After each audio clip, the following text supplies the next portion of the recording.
Hi, I'm Davy McCallion of Warriors Remembered. I'm the founder and the curator of this World War I, World War II collection. I've been collecting since I was about 8 years of age when Granda gave me his belt, which he wore all through the First World War. I got his chocolate tin, and as you can see, it's just got a tad out of control. At the minute, we're putting together this exhibition that you see behind us here, the World War I exhibition, which is going into Belfast City Hall for January.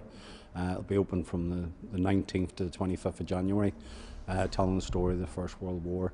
But a lot of preparation has to go into before we get there, the cleaning of the uniforms, putting the kit together properly, the way it should be, packing it.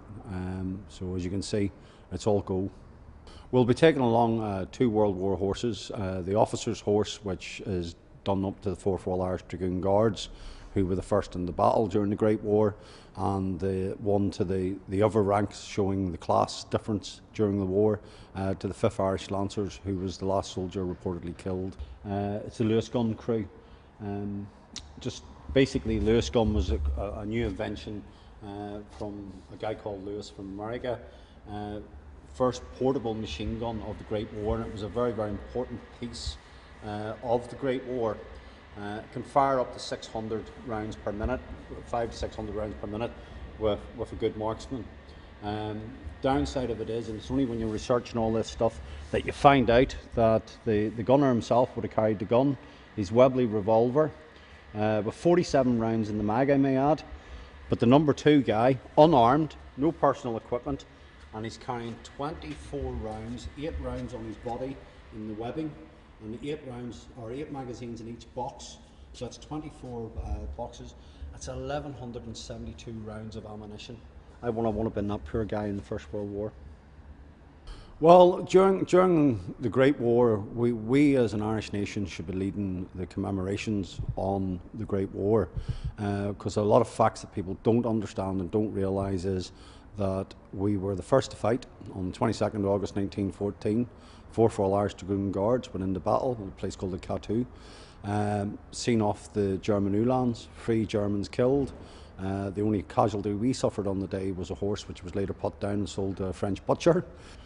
Another most important part, obviously, is the story of the volunteers, and we have part of the display which is going into the City Council, covering the story of both the Irish and Ulster volunteers, how they were formed up into the likes of the 6th Connacht Rangers, the West Belfast Men, the Ulster Volunteers, into the Irish Fusiliers and the Rifles of Service Battalions.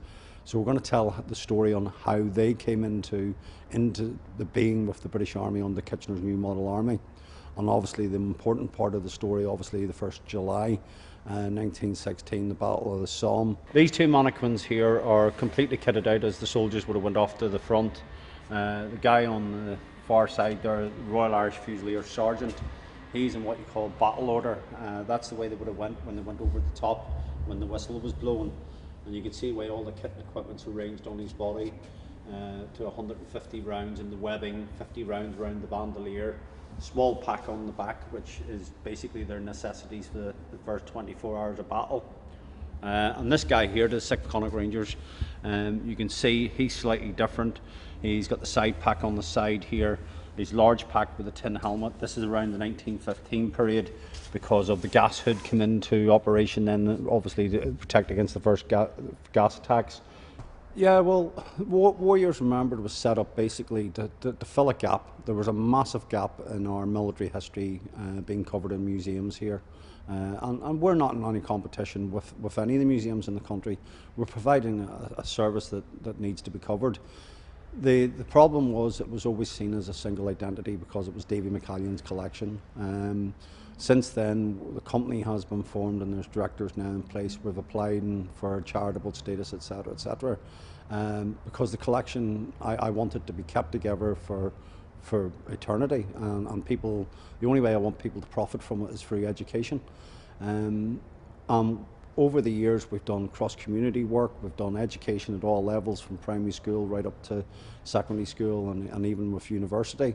Adult groups, SOM groups, community groups, cross-border groups, and even working with vulnerable adults, disabled. You know, Most of the work that I do throughout the year, I don't get paid for it. I do it and provide a service. I've loaned stuff to museums in this country to help their exhibitions out.